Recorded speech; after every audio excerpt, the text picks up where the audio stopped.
নমস্কার বন্ধুরা, তনয়া কিচেনে আপনাদেরকে আরো একবার স্বাগত জানাই। আজ আমি আবার চলে এসেছি আপনাদের কাছে অন্য একটা রেসিপি নিয়ে। আজকে আমি রাত্রে মাশরুমের একটা রান্না করব, তবে ছেলের আবদারে। ছেলে আমার প্রচন্ডভাবে মাশরুম খেতে ভালোবাসে, তাই ভাবলাম আজকে মাশরুমের রান্নাটা করব আর তার সাথে আপনাদের সঙ্গে একটু শেয়ার করে নেব।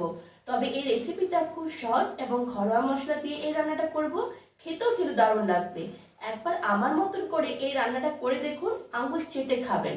এই মাশরুমের রেসিপিটা ভাত, রুটি, পরোটা, নান, ফ্রাইড রাইস এর সাথে থাকলে এই টেস্টটা আরো বেড়ে যায়। তবে আর কি, বেশি দেরি না করে রান্নাতেই চলে যায়। এখানে মাশরুম নিয়েছি, তবে প্যাকেটের মাশরুম। মাশরুমের মধ্যে অনেক ধুলোবালি থাকে, এর ফলে জল দিয়ে ধুলে খুব সহজে পরিষ্কার হয় না। মাশরুম কিভাবে পরিষ্কার হয় আমি এখানে আপনাদের একটা টিপস দিচ্ছি। এখানে আমি একটু আটা দিচ্ছি, আপনারা চাইলে এখানে ময়দা ব্যবহার করতে পারেন। এরপর মাশরুমের সাথে ভালো করে মিশিয়ে নেব।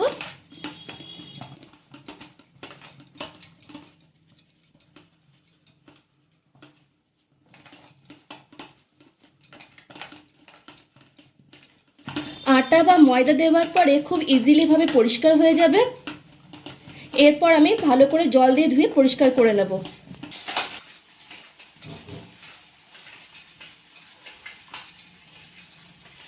মাশরুম ভালোভাবে পরিষ্কার করে নিয়ে খাবেন, না হলে পেটের সমস্যা দেখা দিতে পারে। এরপর মাশরুমগুলোকে আমি এইভাবে কেটে নেব।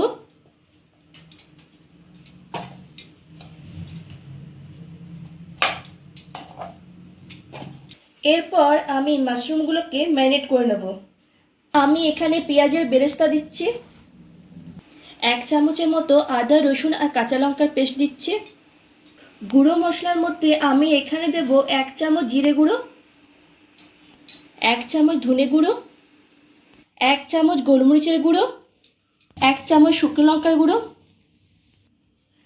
আর অবশ্যই স্বাদ মতো নুন দিতে হবে। আর শেষে 1 চামচের মতো ঘি দিলাম।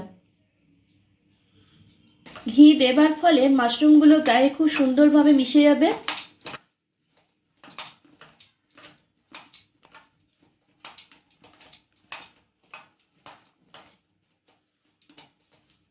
এরপর 5-7 মিনিটের মতো রেস্ট অবস্থায় রেখে দেবো।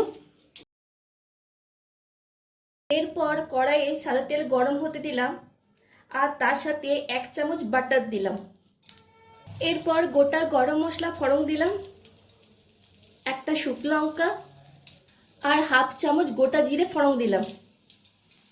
এরপর 2 সেকেন্ডের মতো ভেজে নেব।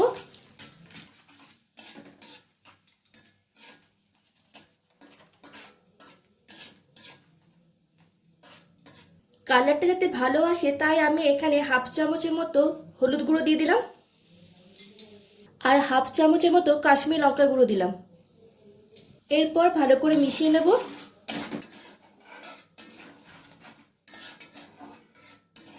এরপর আমি এখানে 2টো মিডিয়াম সাইজের টমেটো পেস্ট দিচ্ছি আর তার সাথে সামান্য একটু চিনি দিচ্ছি, এর ফলে ফ্লেভারটা খুব সুন্দর আসবে।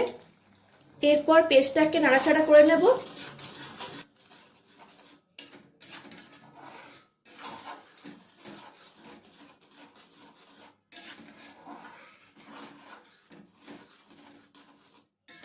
এরপর আমি এখানে দই দেব।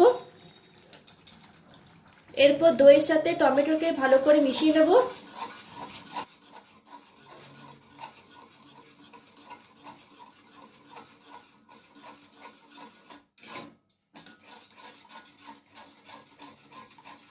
মশলার থেকে খুব সুন্দরভাবে তেল ছাড়তে শুরু করে দিয়েছে। এরপর আমি এখানে ম্যারিনেট করে রাখা মাশরুমগুলো দিয়ে দিচ্ছি।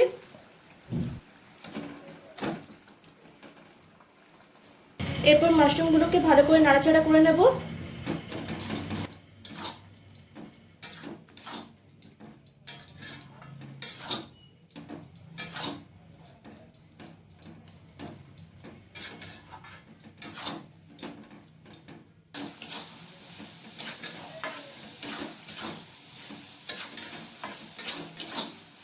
এরপর আমি এই স্টেজে ফ্রোজেন মটর দিয়ে দিচ্ছি।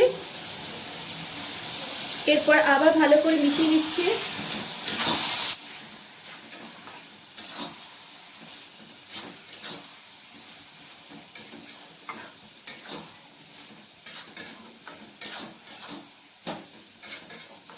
এরপর আমি এখানে বাটি ধোয়া জল দিচ্ছি।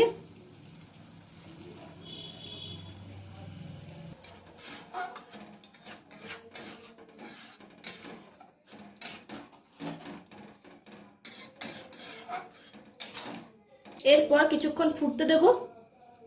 আঁচটাকে আমি মিডিয়াম টু লোয়ে রেখেছি।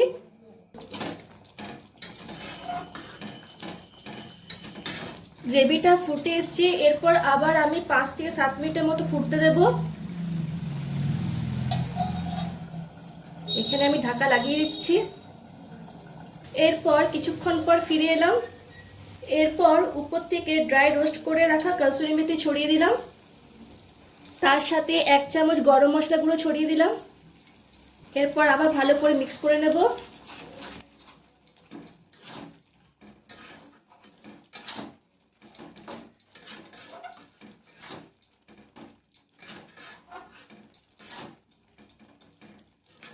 এরপর কিছুক্ষণ রেস্ট অবস্থায় রেখে দিচ্ছি।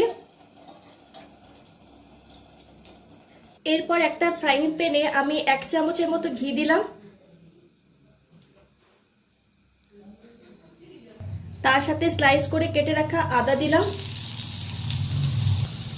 আর চেরা কাঁচা লঙ্কা দিলাম। এরপর এগুলোকে হালকা করে ভেজে নেব।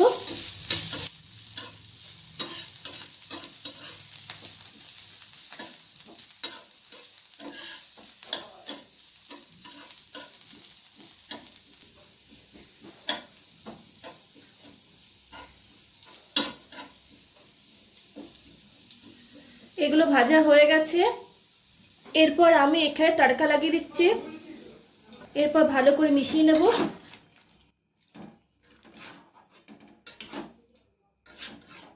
ব্যাস তৈরি আজকের রেসিপি তড়কা মটর মাশরুম মশলা। এরপর আমি আপনাদেরকে প্লেটে সার্ভ করে দেখাবো। কি বন্ধুরা, কেমন লাগলো আমার আজকের এই রেসিপি? ভালো লাগলে ভিডিওটিকে লাইক আর শেয়ার করবেন আর অতি অবশ্যই আমার চ্যানেলটিকে সাবস্ক্রাইব করবেন। আজ এই পর্যন্তই। নেক্সট ভিডিওতে আপনাদের সঙ্গে আমার আবার দেখা হবে অন্য একটা রেসিপি নিয়ে। ততক্ষণ পর্যন্ত টাটা, বাই বাই।